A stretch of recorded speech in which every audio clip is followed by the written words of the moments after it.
I guess I get it. You know, we don't want immigrants to come over here. I shouldn't say we don't want immigrants, but most of us don't want an influx of immigrants coming over here because we're afraid of the bad apples that come over. Because let's be honest, with the influx of immigrants coming over, we're going to get some negative people. Even though the majority of the people are just families struggling to get out of their situation, there are going to be some bad apples. But let us not forget, we were all immigrants at some point, at least most of us. Even some of us with Native American blood, we have blood from people from other places. I'm part Native American, very diluted, but there's some Native American blood, there's some African blood, and believe it or not, there's some white ancestral blood. So we all were immigrants at some point. But it's crazy to me how immigrants come over here, and I'll give you an example. This was all the way back in 98. Some of you weren't even alive then. Some of you that probably watching me probably were just born in 98. I know it sounds crazy to me too, but it was a Haitian guy. He came over here and he screwed up his credit. But immigrants came over here, and there was a large issue with issuing them social security numbers, and he didn't have to go out and get a CPN because he was an immigrant.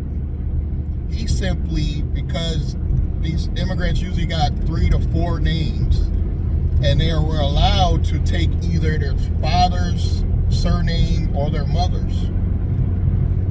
He just applied for a brand new social security after screwing up the first one in his father's name as opposed to his mother's name. Got a whole new social security issue. This is not a CPN. This is a legitimate from the government. This was years ago. You know, things were different. Got a legally issued new social security number, totally separate from the first one. Built his credit up. And now, I wouldn't even be surprised he's very wealthy. I know he was able to go out and he was creating money. You know, so the catch is you got to have a business. He did have a business. He was basically buying phones, which was very easy at the time back in 98. Nokia was popular. He was able to buy phones and sell them overseas and make a good profit.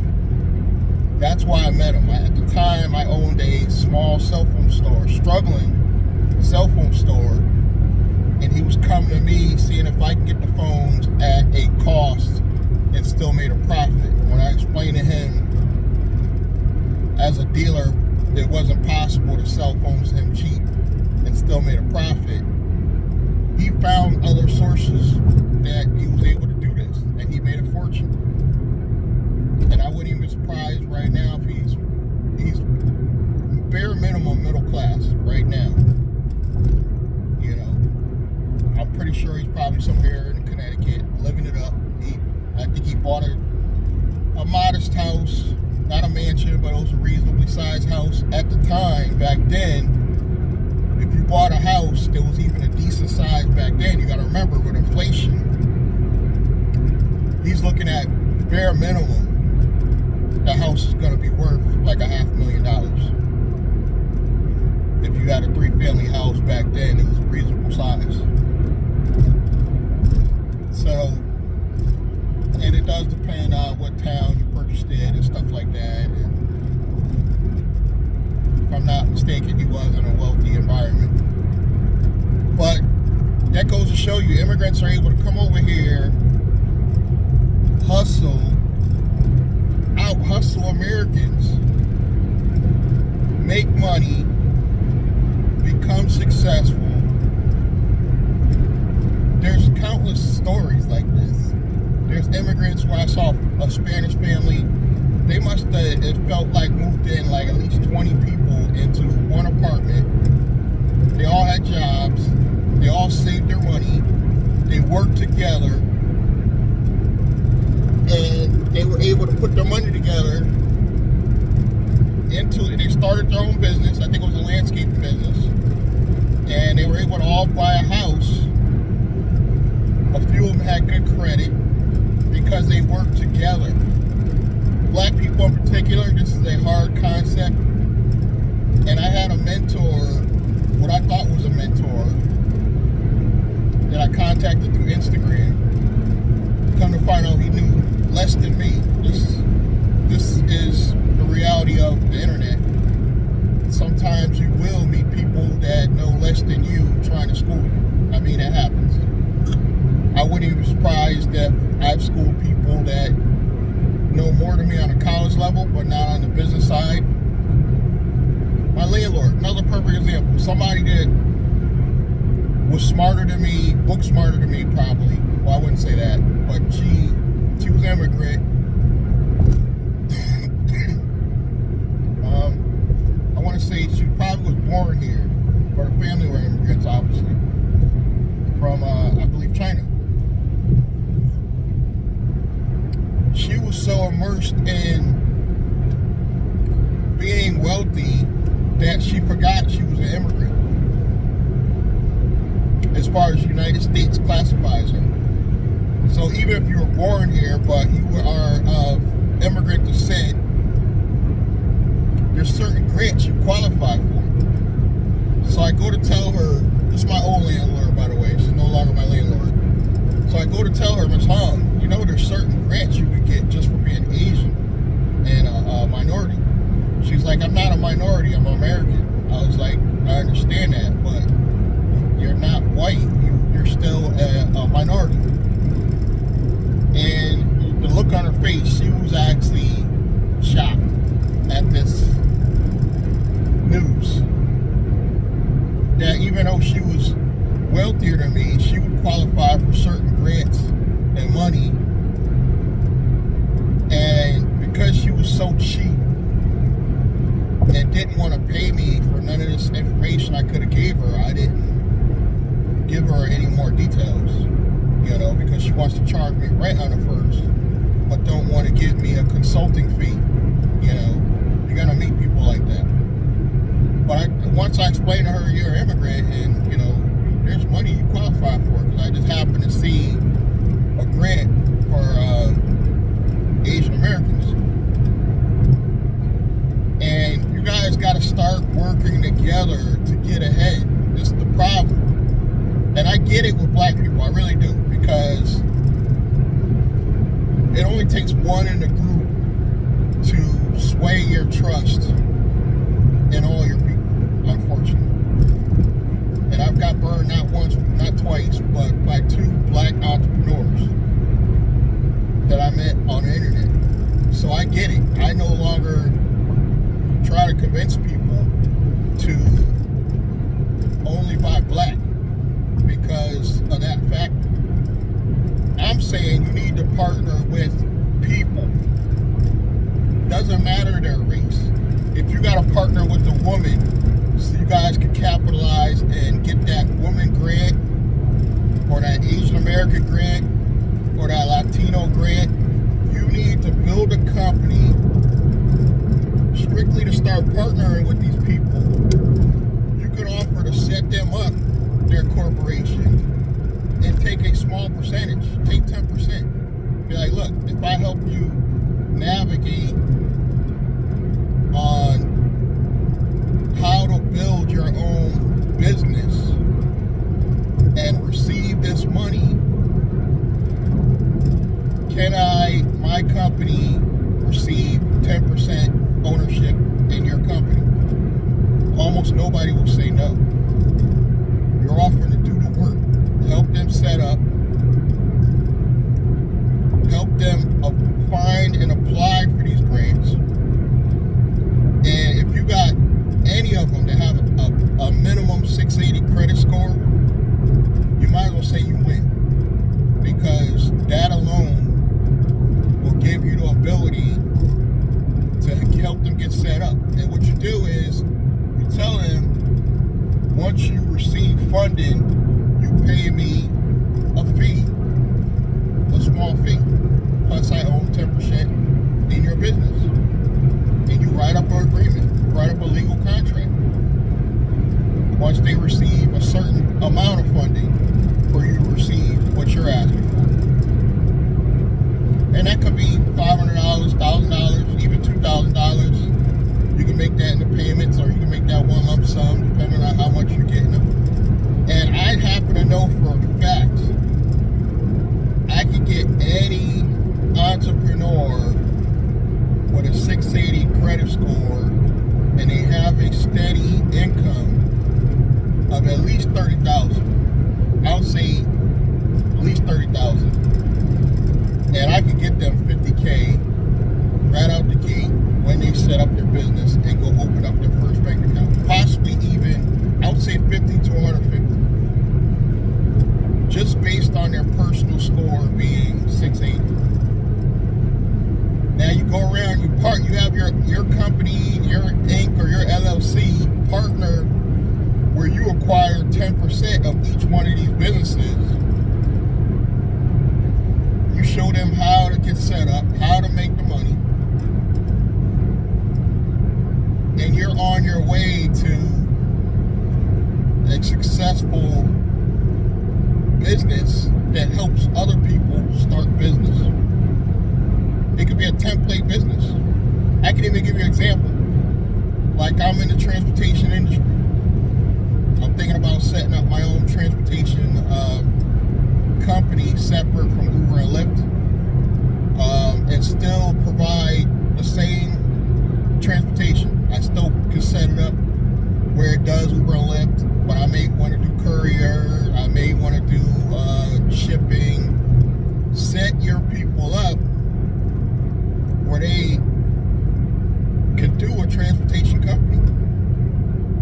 Then you set them up where they apply for, they set up internet income system. That's going to show them how to market their business. Then you show them what fintech bank account to set up with that I just happen to have a referral link for. So you really don't have to charge them anything, because you're going to make it back in referrals. And you're going to make it back because you own 10% of the company. But I would still charge at least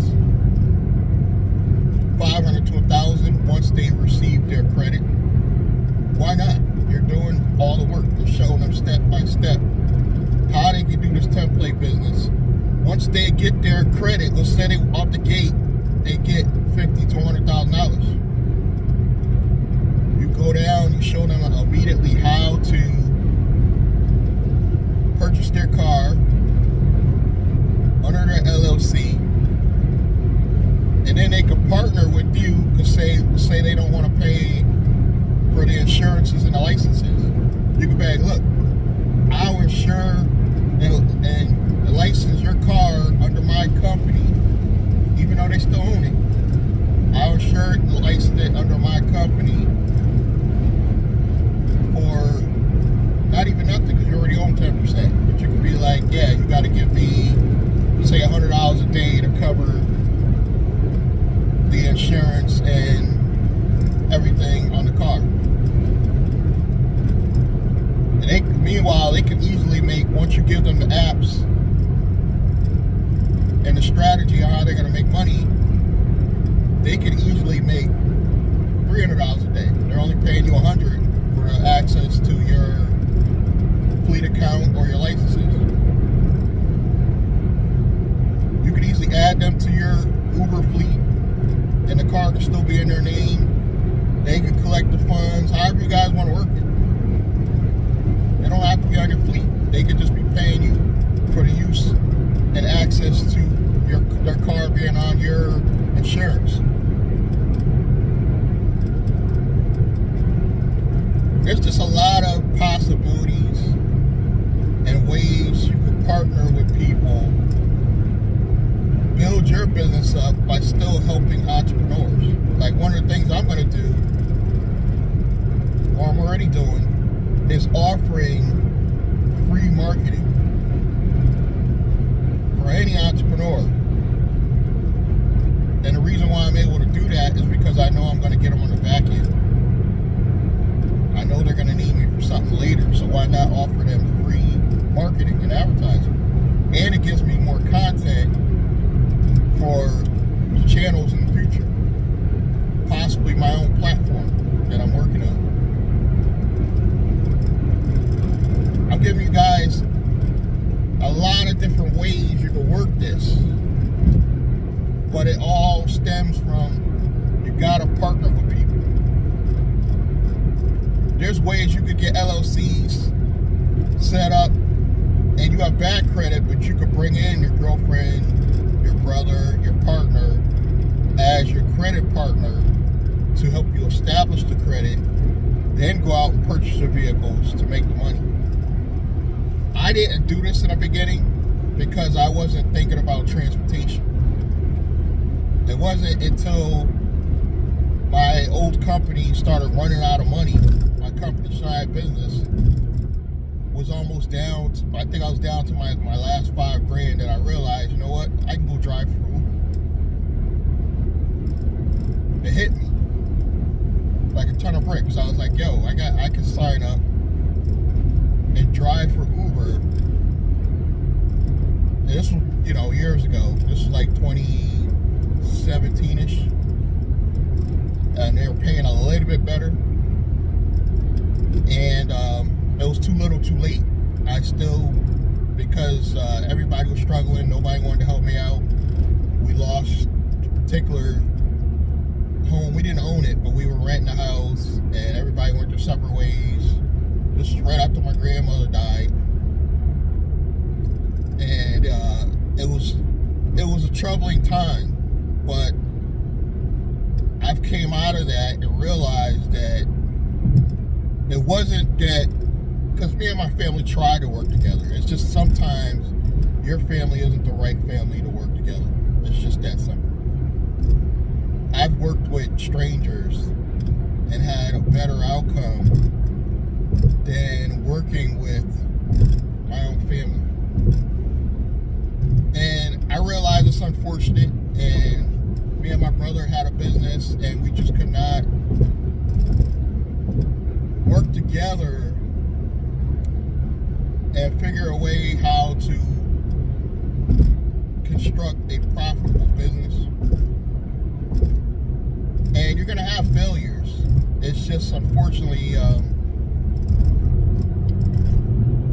it puts a strain on family. I mean, I've had failed businesses with people that were friends and acquaintances, and it's not the same thing as with family, because you really feel bad that you no longer will probably even see that family member, much less work with them ever again. And it's caused a strain on me and my brother's personal relationship. But things happen. You're never too old to start over. But you gotta find the right people to work with, because you're not gonna get rich alone. I hate to break it to you guys. You could have a six-figure business. I believe you could have a well-structured six-figure business and that probably could make you $250,000. It is possible. And live and run it totally alone. But you could probably take that same business and turn it into $1 million business by simply working with the right three people.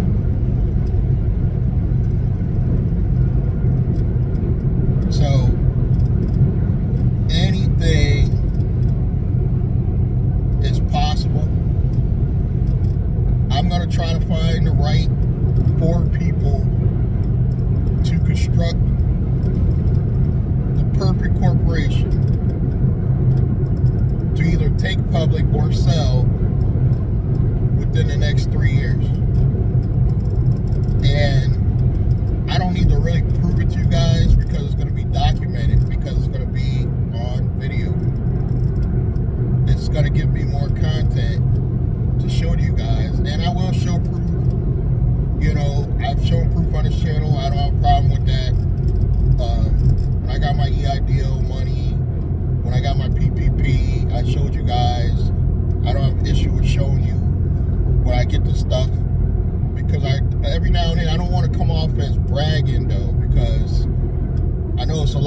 people accuse Glenda Cameron of like bragging, and I don't ever want to get to that point where you guys consider me bragging. So I want to like humbly show you guys the progress as I'm making it, as we go along this journey. And I don't ever think I would buy a Porsche, so I don't think I'm going to be flashing any high-end cars, but I may get a car that's, you know, I can see myself in like a Mercedes truck or a BMW, something to that effect. I could even see myself in his, Glenda Cameron had an X5 at one time. I could see me in an X5, but I don't see myself in a Porsche. I probably would never go that high-end, even if I had money, even if I had his money. But I do see myself like buying that X5 he had, you know. Particularly I see myself buying a used X5, because what I found out about purchasing used cars, it gives the same effect when it's a quality, you know, standard car or considered luxury car. If you get a used one, it's going to give people the same effect. If you get a used X5 as opposed to a brand new X5, people are going to still look at you like you're still a boss. So, and it makes more sense for a transportation company to purchase used vehicles. In all honesty, it doesn't make any sense to buy a new vehicle unless that particular new vehicle will be for yourself. Like, I can see myself purchasing a brand new vehicle for myself and adding it to my fleet just to be adding it, but, you know, doesn't really. Look at this truck.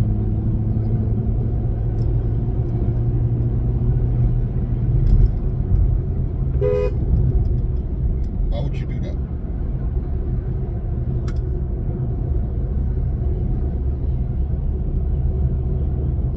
This guy with a big long truck just cut me off just to get one car ahead of me. For what?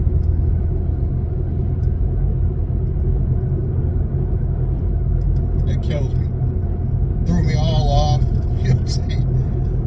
But like I said, you're not gonna really, I don't believe, get from rich to wealthy without building a team. So that's what I'm currently doing, trying to build the correct team.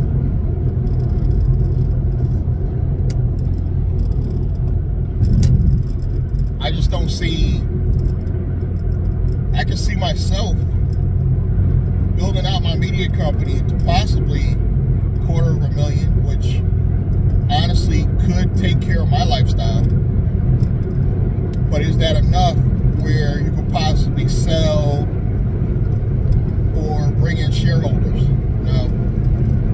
I would say it has to be a minimum $1 million a year business before you even consider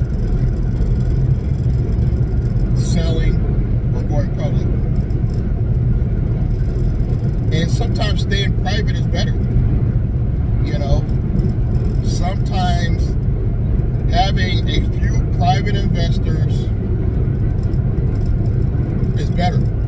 I'll give you guys another example. You can actually locate 4 people. So now it's 5 of us, right? It's me and 4 other people. Build those 4 people up, meaning all 4 of those people, you help them build their businesses. Go back to those same 4 people and be like, look, I'm building a super company for us to take public and say invest in real estate, and I want you guys aboard, and I need a $20,000 investment from each one of you guys. They're likely going to give it to you because you already helped build their other businesses and you already own 10%. So now you've got 5 people start a brand new business, and it's already got an influx of cash to go buy real estate. And you already got credit because each one of the investors has their own credit for their own businesses. could be just say acquisitions company, and it just acquires real estate companies. And it could be another holding company where it has LLCs under it that actually hold the properties or businesses, but it becomes the master company, and you only have the 5 of you as investors. And the reason why I say 5 is you always want to have an odd number when you're making corporate decisions. And I can even set it up where I can put a clause in there where I cannot be voted out as, say, CEO. Say I'm the CEO. I cannot be voted out as CEO. And in the event of my death, my shares of the company goes to my trust, my living trust. And while I'm alive, I can pick the next CEO to replace me. In the event of my death, the board will decide who becomes the next CEO, but say my shares and control can go to my trust. And my daughter, who's going to receive the benefit of that trust, could have active power of control. I can put all that in the clause. Active power to control my shares, I should say. To have voting rights on my behalf in the event of my death. You can have all this in play. You know, I've got 2 big law firms I can work with. It's just going to cost money. You know, and that's why I say you wait till after you build these people up. You show them how to get their LLC set up. You show them how to get low risk NICS codes. You know, 4 people, and you could build another super company after they're all bringing in revenue. And the way you guarantee revenue is you have them purchase vehicles, and your transportation company could actually put drivers in those cars and make sure they have revenue. So you can have your hands in everything and still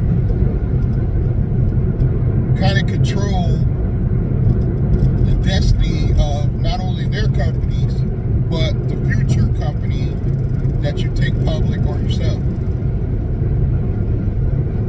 Now, they're individual corporations. I don't recommend they sell those, and they're more than likely going to be S corps at some point, or not, depending on which way they want to structure their business. But a lot of times, their individual personal businesses may be S corps. And then this company will definitely be a C corp, a traditional C corp, the one you build together that you go sell, because those are the type of businesses people look to buy. They usually want them to be C corps. They usually want them to be incorporated. They usually want to have a good officer structure, a purpose, and the purpose could be my event space idea. You literally can start a new corporation that's going to be the event space. All the members could be active. They're going to be active members, meaning that even us as business owners, we got to supply a membership fee to help that company grow. So we got to invest, say, $97 a month to save for the membership to be a part of that company. And everybody has to be a member to use the space for events. But like I said, if you're making sure each one of these partners has active income coming in, they're more likely to do business with you again and again and again, because you've shown them proof and you helped them build this.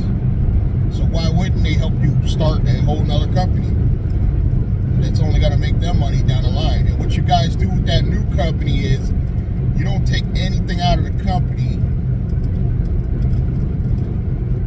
for as long as possible, because you want that company to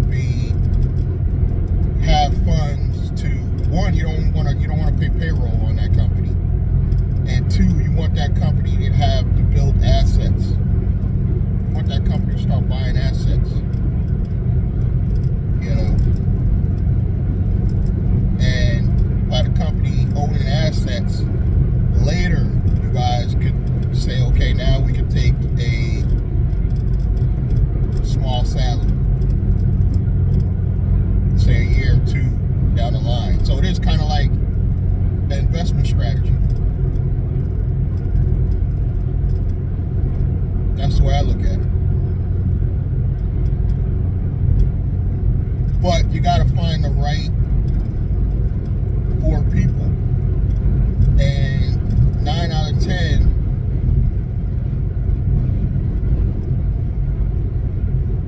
those people might not be